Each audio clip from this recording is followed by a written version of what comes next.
거룩하고 복된 주일에 하나님 앞에 나오신 우리 귀한 성도님들을 우리를 구원하신 예수님의 이름으로 환영을 합니다. 우리 예배분들과 잠시 한번 인사 나누고 예배 드리겠습니다. 반갑습니다. 네, 가정에서 예배 드리는 분들에게도 주님의 은혜 임하기를 원합니다. 이제 다 함께 묵상 기도함으로 하나님께 예배를 드리도록 하겠습니다.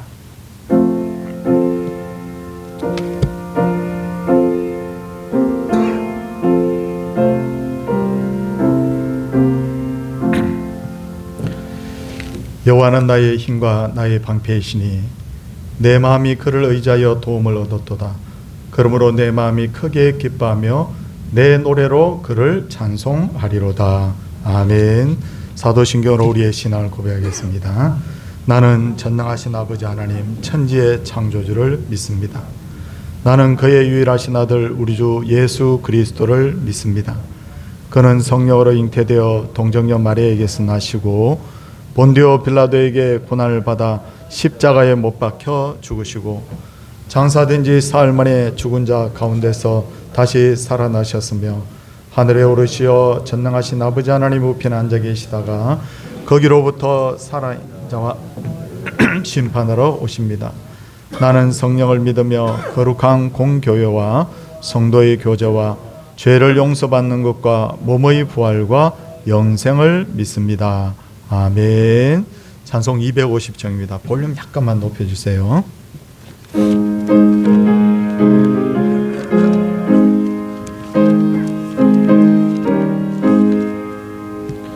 구주의 십자가 보혈로 죄 씻음 받기 원하네. 내 죄를 씻으신 주 이름 찬송합시다. 찬송합시다. 찬송합시다. 내 죄를 씻으신 주 이름 찬송합시다.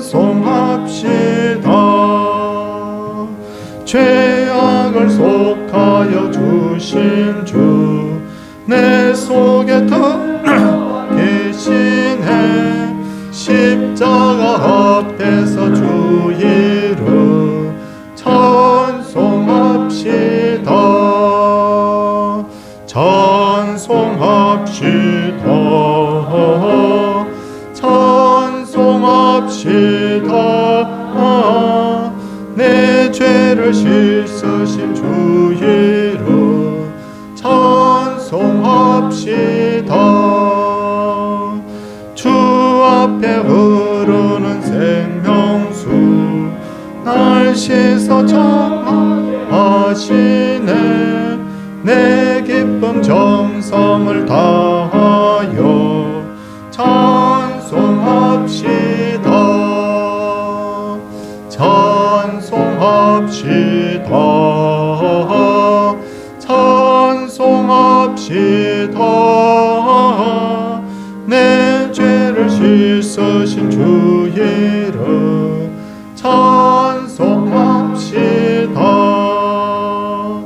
내 주께 회개한 영혼은 생명수 가운데 젖었네. 험없고 순전한 주 이름 찬송합시다. 찬송합시다.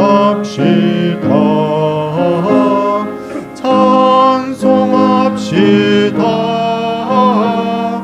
내 죄를 씻으신 주 이름 찬송합시다.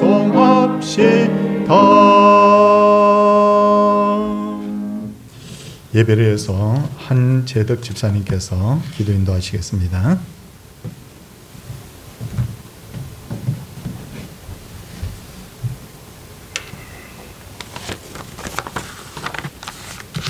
기도드리겠습니다.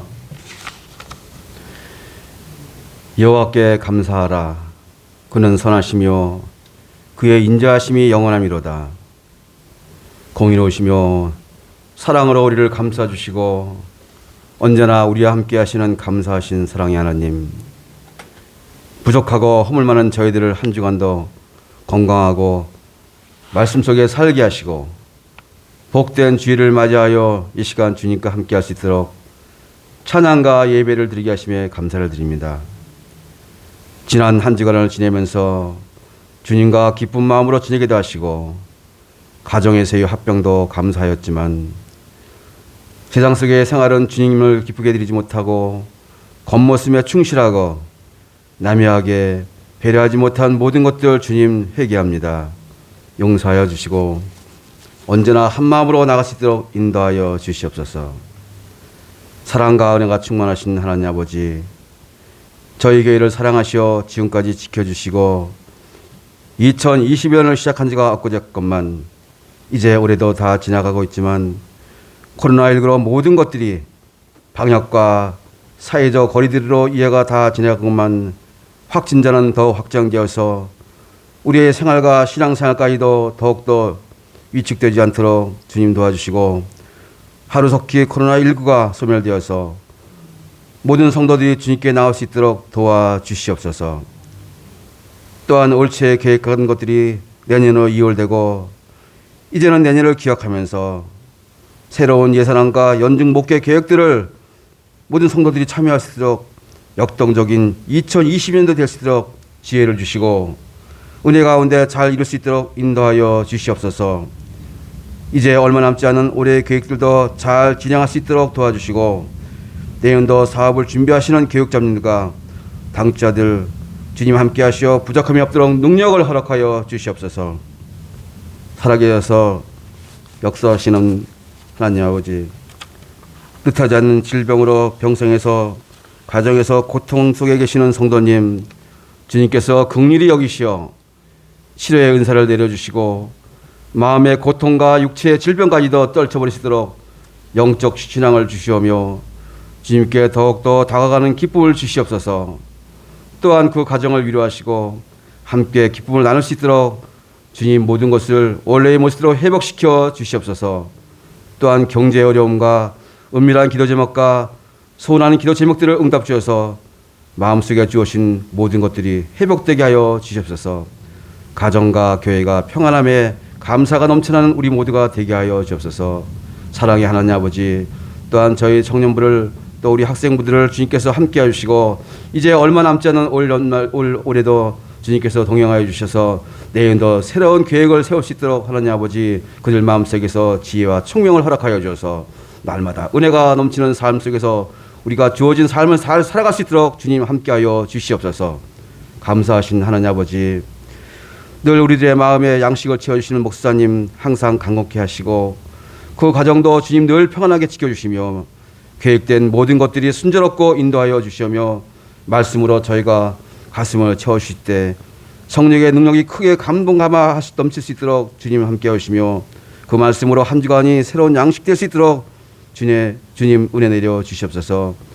또한 이 모든 성도들이 지금 이 시간 은혜의 시간이 되게 하여 주시오며 찬양으로 인도하시는 우리 호산나 찬양대 찬양을 기쁨으로 받아 주시옵소서. 늘 저희들을 지켜주시며 항상 함께 하시는 예수님 이름으로 감사하며 기도드리옵나이다. 아멘.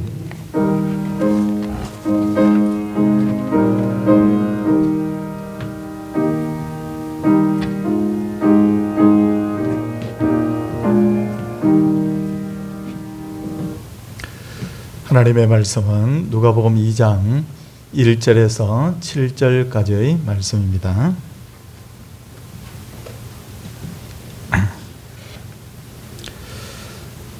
그때 가이사 아구서도가 영을 내려 천하로 다 호적하려 했으니 이 호적은 구레뇨가 수리아 총독이 되었을 때 처음 한 것이라. 모든 사람이 호적하러 각각 고향으로 돌아가며 요셉도 다윗의 집 족속이므로 갈릴리 나사렛 동네에서 유대를 향하여 베들레헴이라는 다윗의 동네로 그 약혼한 마리아와 함께 호적하러 올라가니 마리아가 이미 잉태하였더라. 거기 있을 그때 해산할 날이 차서 첫 아들을 낳아 강보에 싸서 구유에 누였으니 이는 여관에 있을 곳이 없음이라. 아멘. 호산나 찬양대 하나님께 찬양을 드리도록 하겠습니다.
기도하겠습니다.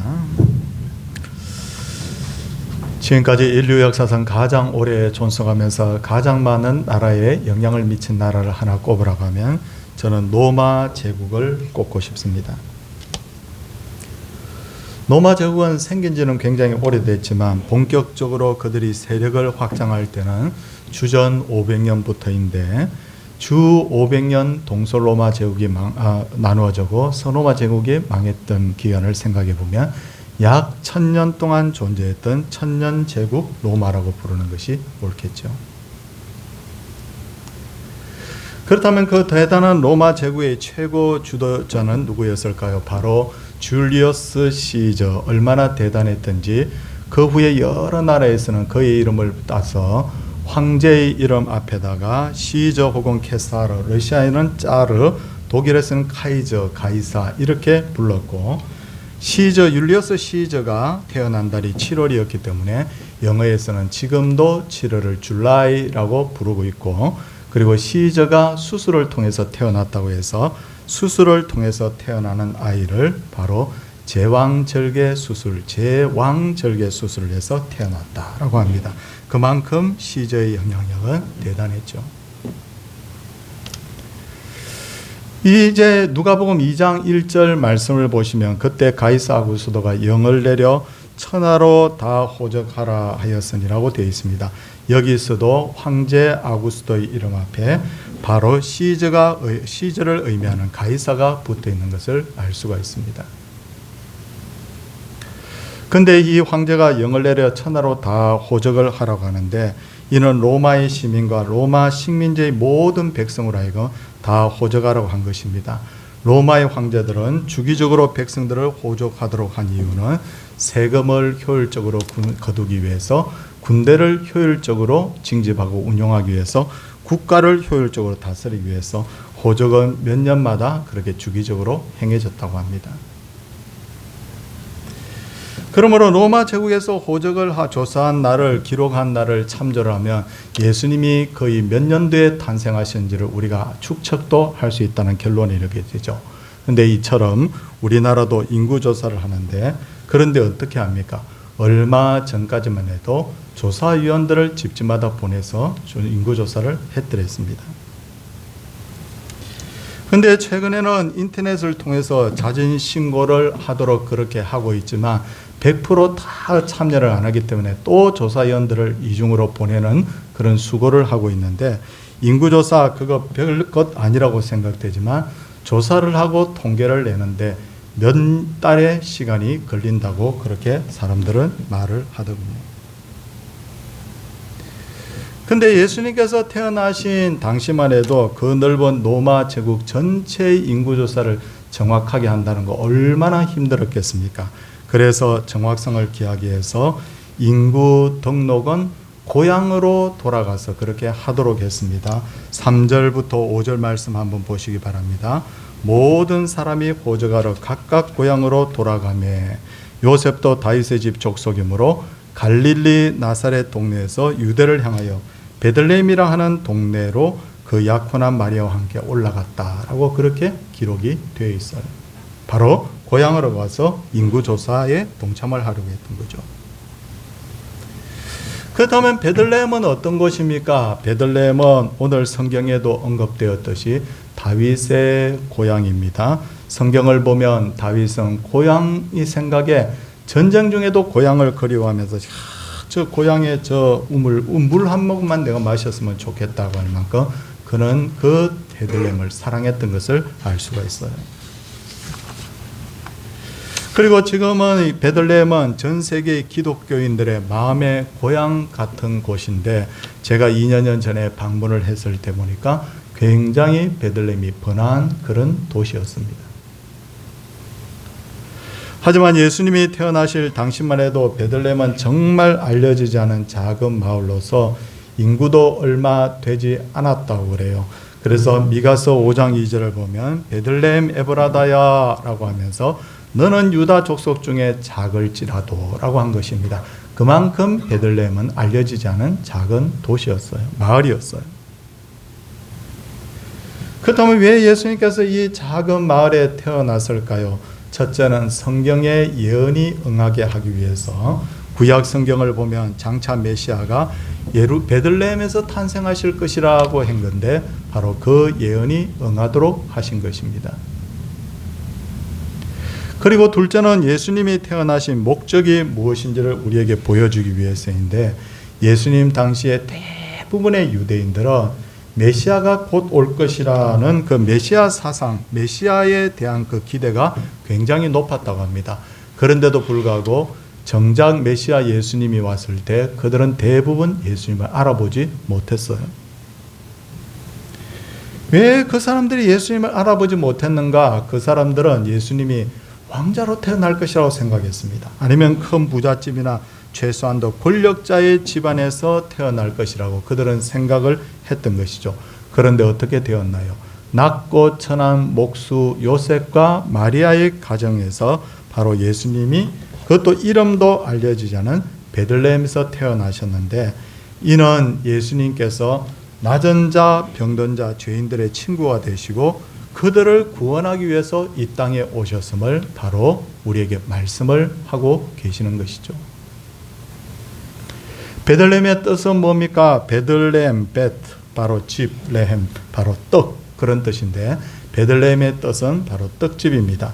예수님이 떡집이라는 의미를 가진 베들레헴에서 나신 것은 그분이 바로 떡으로 세상에 오셨다는 의미입니다. 요한복음 6장 35절과 6장 48절 말씀을 보면 예수님은 나는 생명의 떡이다. 예수님이 떡이래요. 그렇게 성경에 되어 있고 6장 58절의 말씀에 보니까 하늘에서 내려온 살아있는 떡이다. 나는 살아있는 떡이다. 라고 예수님이 친히 당신을 떡이라고 그렇게 말씀을 하신 것입니다. 이것을 성취하시고자 하나님께서는 갈릴리 나사렛에서 살고 있던 요셉과 마리아를 호적 문제로 말미암아 베들레헴에 부르셨고 거기에서 예수님께서 바로 탄생을 하신 것입니다. 본래 예수님은 베들레헴 출신은 아니죠. 갈릴리 나사렛 출신인데 그 부모는 바로 갈릴리 나사렛 출신인데 하나님의 섭리 중에 바로 베들레헴까지 와서 탄생을 하게 되신 것입니다. 그리고 예수님이 태어나자 강보에 싸서 구유에 누워졌는데 사람들은 이 구유를 말구유라고 그렇게 생각하는데 제가 보기에는 말구유가 아니라 나귀의 구유 아니면 다른 짐승의 구유였을 것으로 생각합니다. 왜 그런가 하면 예수님 당시에 말은 권력자들이나 군인들이 타는 짐승으로서 굉장히 비쌌기 때문에 일반인들이 소유한다는 것은 굉장히 어려웠기 때문이죠. 그래서 제일 권력이 있고 힘이 있는 사람은 말을 타고 그 다음 성경을 보니까 그 다음 힘이 있는 사람은 노새를 타고 제일 천하고 못한 사람은 나귀를 탔다라고 그렇게 보통 성경적인 관점에서 보면 그렇게 기록이 되어 있죠.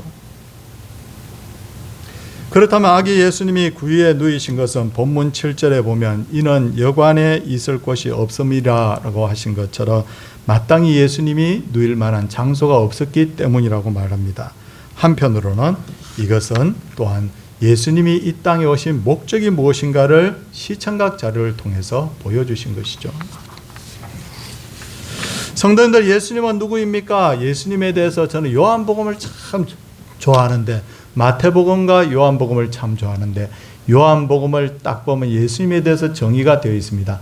7번의 에고 에이미, 영어로 이야기하면 I am 이라는 표현이 나오는데 그 I am이라는 바로 에고 에이미에 예수님의 정체가 무엇인지를 정확하게 보여주고 있는데 그 중에 하나가 뭐냐면 바로 나는 하늘로부터 온 떡이다. 나는 바로 나는 양의 문이다. 뭐 이런 표현들이 있죠. 나는 포도나무요. 뭐 이런 표현들이 쭉 있는데 그 중에 제일 먼저 이렇게 말씀하신 것이 뭐냐면 나는 하늘로부터 온 떡이다. 그렇게 말씀을 하셨어요. 예수님은 밥 안 드시고 빵 안 드시고 떡 먹었구나 그렇게 생각하면 조금 곤란합니다. 왜냐하면 여기서 말하는 떡이라는 것은 우리말로 하면 밥이고 서양인들의 기준으로 하면 bread, 바로 빵을 의미하는 거죠. 바로 양식을 의미합니다. 그런데 이 떡이 어떤 역할을 합니까? 떡은 사람의 입으로 들어가면 소화가 되어서 사라져 버립니다. 하지만 떡을 먹은 사람은 굉장히 많은 유익을 얻게 되지 않습니까? 첫째는 떡을 먹으면 굶주림이 해결이 됩니다. 제가 세상을 살아보니 참 대단한 사람들이 살아보면 살아볼수록 대단한 사람들이 많더라고요. 어마어마한 부자들, 어마어마한 권력자들, 어마어마한 지식을 가진 사람들, 세상에는 이런 사람들이 우리가 생각하는 것보다 굉장히 많습니다. 그러나 세상에 속한 사람들은 어떠한 처지에 있든지 영적으로 몹시 굶주려 있더라는 공통점을 발견하게 되죠. 대통령이나 국회의원에 출마하는 사람들, 대단하잖아요. 그 권력이 어마어마합니다. 그런데 이 사람들이 누구를 찾아가느냐면 선거에 임하게 되면 몰래 점쟁이를 찾아간답니다. 점쟁이 그게 무슨 힘이 있습니까? 그런데 왜 이렇게 찾아가느냐면 그들의 그 미래가 바로 불안하기 때문에, 그렇게 큰 권력을 가지고 있음에도 불구하고 마음이 불안하기 때문에 점쟁이 찾아가는 거예요. 성도님, 우리가 이해가 안 가는 부분이 있습니다. 엄청난 부자가 고민을 하다가 스스로 목숨을 끊었단다. 우리는 하루하루 먹고 사는 문제가 고민인데 그렇게 돈을 몇백억 몇천억 이상 가지고 있으면서도 목숨을 끊었단다. 이게 무슨 일이야? 우리는 도저히 상식선에서 이해가 되지 않아요. 어디 그뿐입니까? 엄청나게 똑똑한 지식인이 타락을 하거나 정신적으로 문제가 생겼다는 이야기도 들어보셨을 거예요. 뭐가 아쉬워서 우리가 소위 근처에도 못 가본 무슨 하버드 대학, 예일 대학, 스탠퍼드 대학을 나오는 사람이 그렇단다. 이게 도대체 이해가 됩니까? 우리가 보기에는 대부분의 사람들이 아무 문제가 없는 것처럼 살아가고 있지만 세상에는 영적인 굶주림과 마음이 괴로운 사람들이 너무 많더라는 거예요. 예수님 당시에도 예수님과 대화를 깊이 한 사람 중에 최고의 사람이 한 명 기록되어 있는데 바로 그는 산헤드린 공회원이요, 이스라엘에서는 최고의 지식인이라고 하는 랍비요, 그리고 부자였던 바로 니고데모였어요. 니고데모는 사람들로부터 존경까지 받았다고 되어 있습니다. 진짜 대단한 사람이에요. 인기, 명예, 부, 권력 모든 걸 다 가지고 있는 이 사람이었는데, 그런데도 불구하고 그가 밤에 예수님을 찾아왔던 이유가 뭐냐면 그가 역시 영적으로 굶주려 있었기 때문이에요. 그렇다면 이 니고데모의 영적인 갈증과 굶주림이 어떻게 해결되었을까요? 영적인 굶주림과 갈등은 절대로 이 세상의 땅 위의 떡으로는 해결이 안 돼요. 하루 종일 다니면서 돈을 펑펑 씁니다. 돈을 막 펑펑 쓰니까 마음이 너무 평안해, 좋아. 그게 안 된다는 거예요. 그러다 보니 어떻게 합니까? 부자들이 밤새도록 술 마시고 쾌락을 즐깁니다. 그런데도 그 마음의 공허함이 해결이 안 되니까 제일 마지막에는 뭘 하느냐면 그렇게 부자인데도 불구하고 마지막에는 마약에 빠지는 사람이 그렇게 많다는 거예요. 결국에는 영적인 굶주림은 뭡니까? 하늘로부터 바로 떡이신 예수님을 먹어야 되는 거예요. 여기서 바로 영적인 굶주림이 해결되는 거예요. 그리고 세상에서 가장 큰 병은 절망이라는 병입니다. 모든 인생은 궁극적인 절망을 다 가지고 있습니다. 왜냐하면 모든 인생의 마지막은 죽음이라는 것은 다 알고 있기 때문에 아무리 큰 권력과 많은 재물을 가지고 있어도 죽음 앞에서는 아무것도 아니에요. 그런 의미에서 아기 예수님이 구유에 누워지신 것은 구유의 음식이 짐승을 위하여 희생하는 것처럼 인류의 영원한 생명의 떡 되신 예수 그리스도께서 인류를 위해서 희생하심으로 말미암아 인류의 진정한 배부름을 주시기 위해서 이 땅에 오셨다는 것을 그렇게 시각적으로 우리에게 보여주신 것이라 그 말이에요. 그래서 예수님은 구유에 누우셨고 그래서 예수님은 떡집에서 바로 탄생을 하신 것이죠. 요한복음 6장 51절 말씀을 제가 읽겠습니다. 나는 하늘에서 내려온 살아있는 떡이니 사람이 이 떡을 먹으면 영생하리라. 내가 줄 떡은 곧 세상의 생명을 위한 내 살이니라. 그렇게 말씀을 하고 있어요. 예수님 말씀하셨어요. 나 생명의 떡인데 바로 나를 먹게 되면 바로 생명을 얻게 된다. 내가 바로 그 생명의 떡이다라고 그렇게 말씀을 하신 것입니다. 그러므로 하늘로부터 온 생명의 떡이신 예수님을 만나면 인생이 완전히 180도로 확 하고 완전히 달라져 버려요.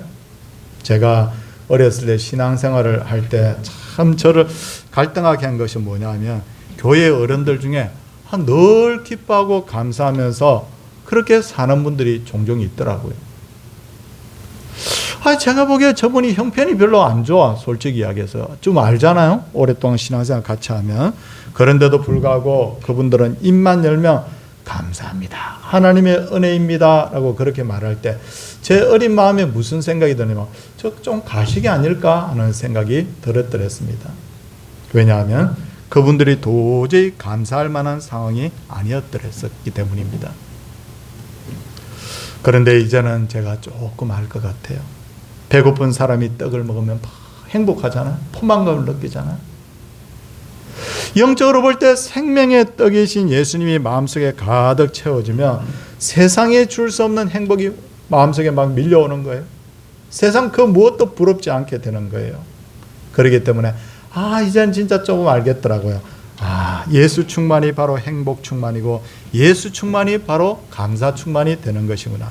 인생이 힘든데도 불구하고 예수님을 제대로 만난 사람은 행복합니다. 그래서 예수님께서 말씀하셨죠. 뭐냐면 심령이 가난한 자는 복이 있다. 뭐한 자는 복이 있다. 뭐한 자는 복이 있다고 했는데 그 복이 있다라는 말씀이 뭡니까? 마카리오이라는 말씀. 그것을 다른 말로 표현하면 바로 행복하다, 행복하다, 행복하다. 산상수훈의 제일 첫 마디 말씀이 뭐냐면 예수 만난 자는 행복하다. 그렇게 성경이 말씀을 하고 있는 거예요. 이제 예수님이 탄생하실 때 큰 별이 나타나서 동방의 박사들을 아기 예수님께로 인도했습니다. 그렇죠? 별이 쭉 떠서 쫙 인도를 했습니다. 민수기 24장 17절과 요한계시록 22장 16절, 베드로후서 1장 9절을 보면 별, 샛별 이런 것들은 바로 메시아를 상징하는 것으로 그렇게 표현이 됐어요. 별이 바로 메시아를 상징하는 도구였어요. 그래서 메시아를 기다리는 사람들이 하늘의 별을 주목하고 있었고 그 중에서 동방 박사들은 한 번도 보지 못하던 이상한 별이 쭉 떠서 쭉 일정한 궤도를 그리면서 쭉 어느 방향을 향해서 가고 있으니까 그 큰 별을 보고는 이 동방의 박사들은 지금의 어떤 기준으로 보면 페르시아 사람들이었을 가능성이 높다는 거예요. 왜냐하면 그 당시에 유대인들은 동방하면 바로 페르시아를 생각했기 때문이죠. 그래서 이 동방의 박사들은 베들레헴까지 오게 된 것입니다. 그렇다면 왜 예수님께서는 큰 별, 예수님을 큰 별로 상징했을까? 이는 예수님이 뭐냐? 바로 빛이시기 때문이죠. 요한복음 1장 9절 말씀을 보니까 참빛곧 세상에 와서 각 사람에게 비추는 빛이 있었나니 예수님이 빛으로 왔답니다. 예수님은 어두운 세상을 밝히 빛으로 이 세상에 오신 거예요. 그런데 안타까운 것은요. 그 바로 앞에 구절을 보면요. 요한복음 1장 5절 말씀해 보니까 빛이 어두움에 빛이 돼 어둠이 깨닫지 못하더니 라고 되어 있어요. 예수님이라는 빛이 왔지만 세상 사람들은 깨닫지를 못하더라는 거예요. 마태복음을 보면 하늘에 나타난 큰 별을 가장 먼저 발견한 사람은 누구요? 바로 동방 박사들이잖아요. 그 다음에 바로 동방 박사들을 통해서 큰 별에 대해서 알게 된 사람이 누구냐면 바로 헤롯 대왕이었어요. 헤롯 대왕. 그렇죠? 헤롯 대왕이 그들을 불러들여 가지고 메시아에 대해서 예수님에 대해서 자세하게 묻지 않습니까? 별에 대해서도 묻고 그렇지 않습니까? 근데 이 헤롯 대왕은 아기 예수님이 이 땅에 왕으로 태어나셨다는 것을 알고는 아기 예수님을 죽이려고 그 인근의 2살 아래 아이들을 모두 다 싹 죽여버렸어요.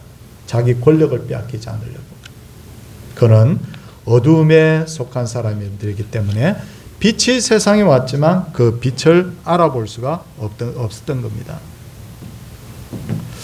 저는 제 인생에 있어서 외국을 몇 번 이렇게 드나들면서 제가 제일 갔던 나라들 중에 정말 감동이 됐고 너무너무 정말 좋았던 곳이 뭐냐면 바로 예루살렘 그리고 이스라엘이었어요. 이스라엘. 이스라엘 가면 엄청 불편합니다. 날씨도 엄청 덥고 모든 게 불편한데도 불구하고 그렇게 감동이 되었는데, 그 이스라엘에 제가 갔을 때 헤로디움이라는 바로 궁전에 갔었는데, 이 성은 정말 대단한 그런 성이었습니다. 헤로디움은요, 헤롯이 그 성을 쌓을 때 약간 언덕진 곳에다가 그 성을 쌓았다는 거예요. 그리고 거기에 많은 시설을 하고는 그 성벽 옆에다가 뭐냐면 인공으로 이렇게 산을 둘러싸 가지고요, 저기서 보면 저게 산인지 저게 성인지 이렇게 붉어진 곳에다가 바로 그 위에 성이 있는데, 그게 바로 헤로디움이었어요. 헤롯은요, 외부의 공격도 막고 그리고 노후도 이 성에서 편안하게 보내기 위해서 그걸 만들었다고 그래요. 정말 굉장하더라고요.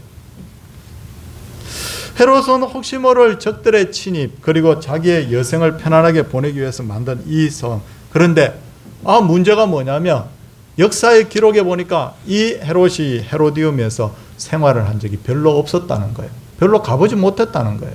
만들어 놓고는.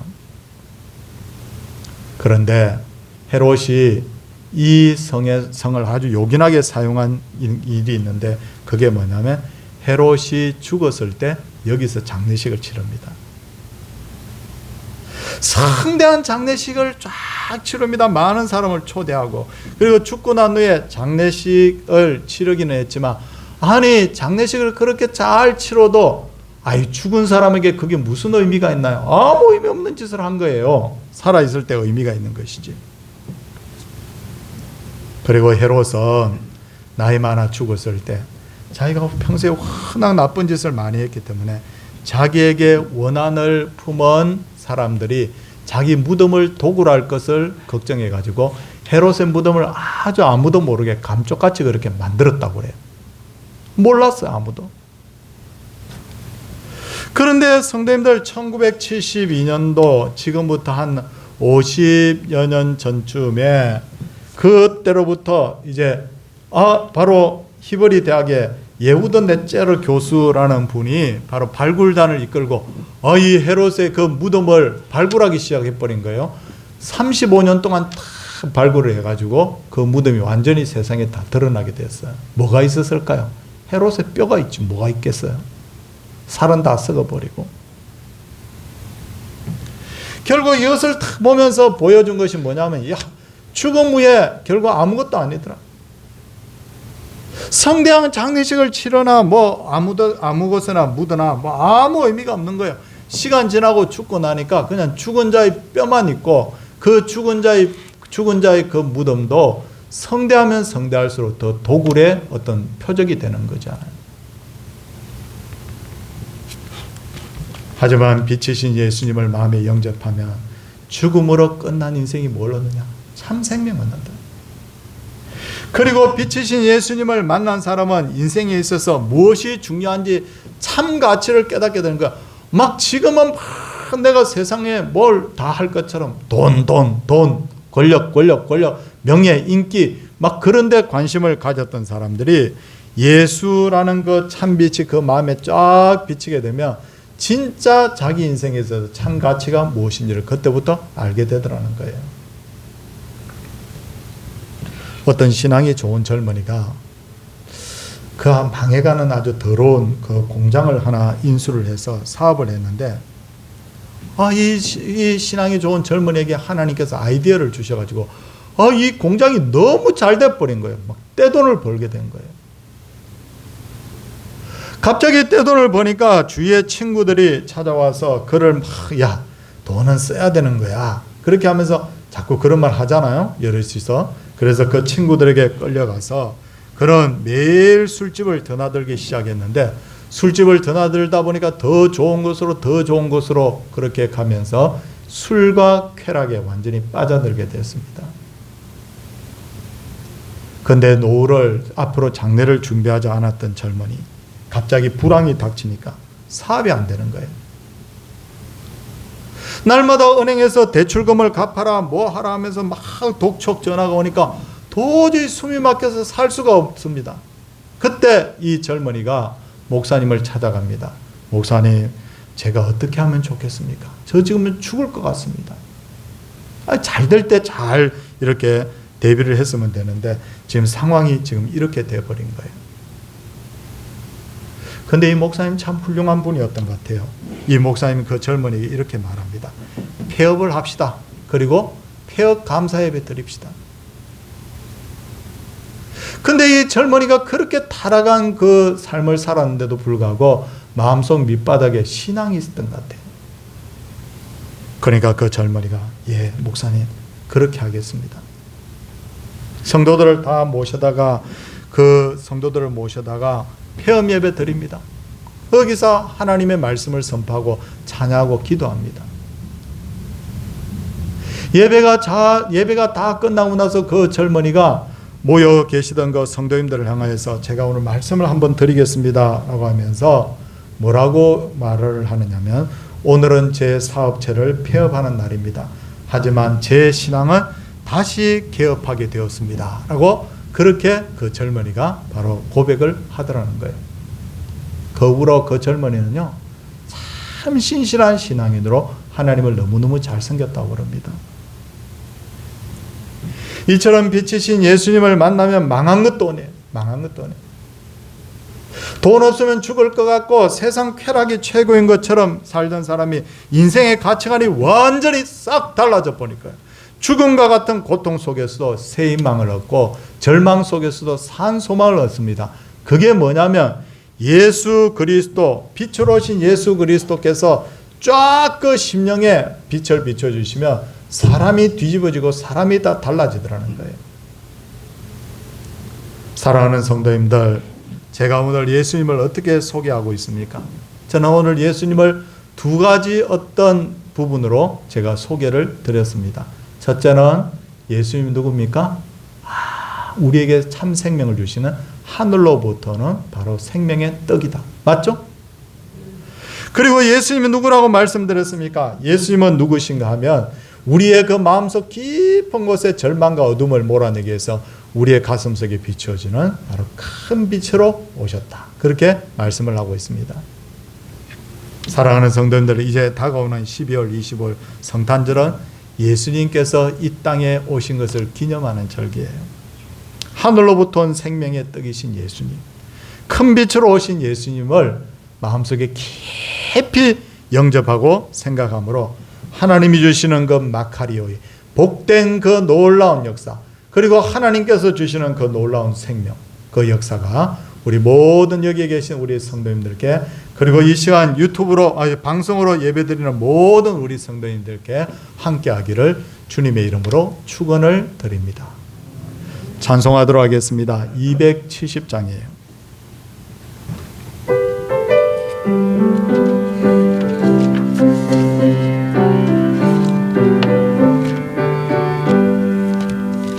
변찬던 주님의 사랑과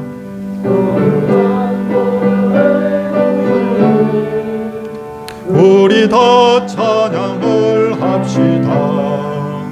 주님을 만나볼 때까지 예수는 우리를 깨끗게 하시는 주시니 그의 피 우리를 눈보다 더 희게 하셨네. 우리를 깨끗게 한 피는 무궁한 생명의 물일새. 생명을 구원을 받은 자 하나님 찬양을 합시다. 예수는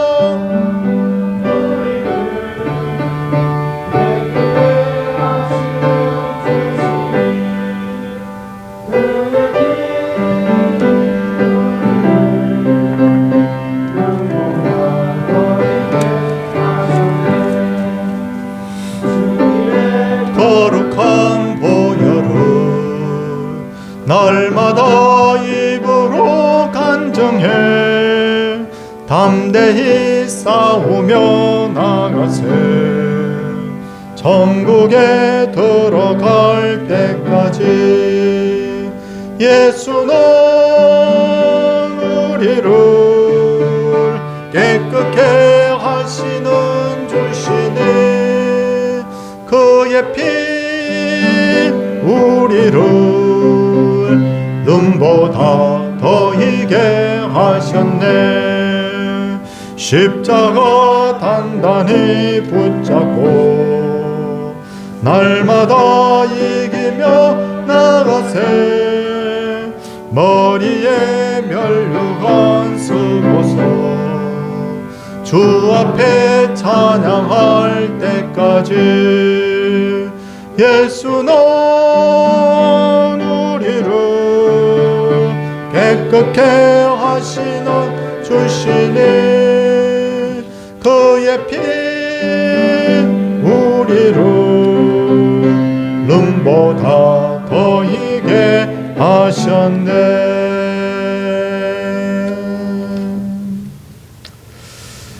하나님 앞에 벌써 성탄 감사 예물을 드린 분이 계시고요.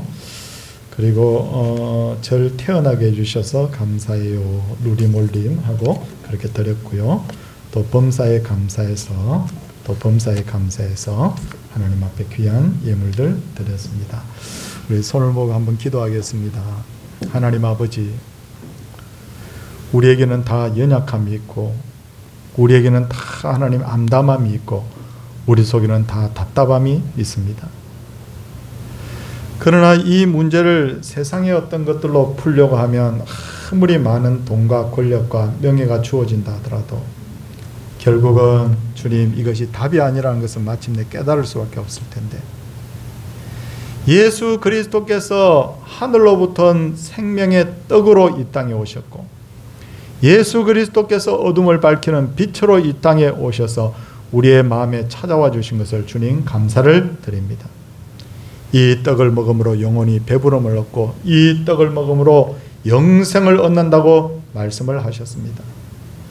이 빛이 비치는 인생마다 사람이 변화가 되고 정말 새로운 인생을 살아가게 될 다시 참 소망을 얻게 되는 줄 주여 믿사오니 이제 성탄을 한 주 앞두고 우리 모든 가슴 속에 참 생명이시여 참 빛이 예수 그리스도가 풍성하게 우리의 마음속에 역사하는 이 자리가 되게 하옵소서.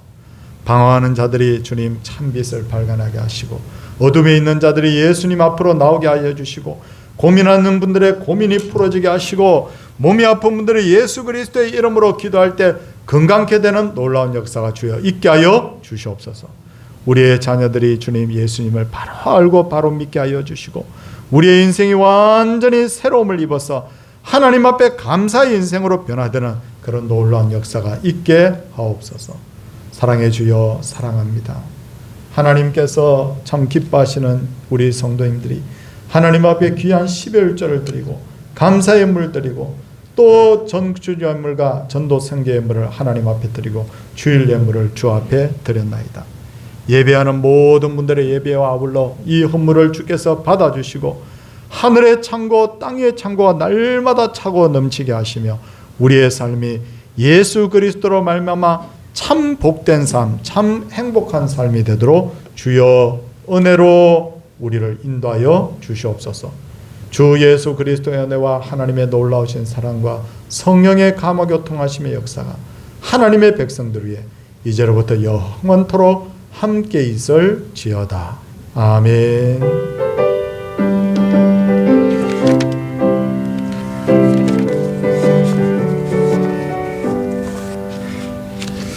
네, 교회 앞에 광고를 드리도록 하겠습니다.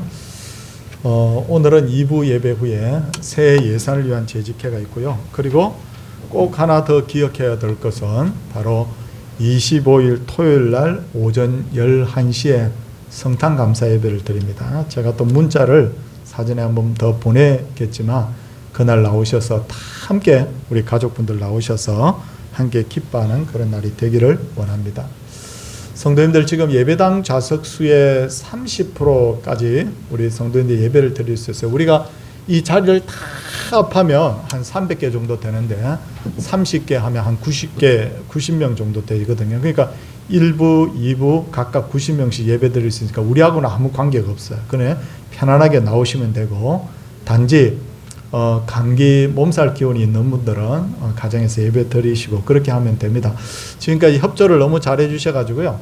제가 물어보니까 옆에 순복음 교회도 그렇고 또 옆에 한일 교회도 그렇고 코로나 환자가 몇 번씩 이렇게 나왔다고 그래요. 나왔는데 보니까 그분들 어떻게 그렇게 잘 해결이 됐나, 그러니까 이제는 뭐 다 그냥 잘 이겨낼 수 있다고 그렇게 이야기를 하더군요. 그래서 마스크만 잘 해도 그렇게 뭐 확진이 막 되고 뭐 그러지는 않는다고 그러면서 오히려 저를 안심시켜 주시더군요. 그래서 우리는 몸이 그냥 내 감기 몸살이 없으면 대면 예배에 최선을 다해 주시면 되겠습니다. 그리고 다음 주는 우리 예산을 위한 공동의회 2부 예배 후에 있습니다. 그리고 우리 게시판을 보시면 주보 옆에 이달의 추천도서 해가지고 우리 성도님들 중에 목사님 읽으시는 책 중에 참 은혜가 되거나 성도님들이 좀 읽었으면 하는 책을 소개를 좀 해주시면 좋겠습니다 라는 의견이 있어서 제가 신앙도서 2권, 일반도서 1권 그렇게 추천을 해놨거든요. 한 번씩 이렇게 주기적으로 교체를 해서 성도님들께서 한번 이렇게 제 방에 오셔서 빌려가셔도 되고요. 또 사서 읽으셔도 되고 그렇습니다. 뭐 어렵고 복잡하고 머리 아프고 그런 책은 추천하지 않겠습니다. 그냥 읽으면 참 은혜가 되고 도움이 되는 그런 책들입니다. 함께 신앙의 진보를 위해서 함께 애를 썼으면 좋겠습니다.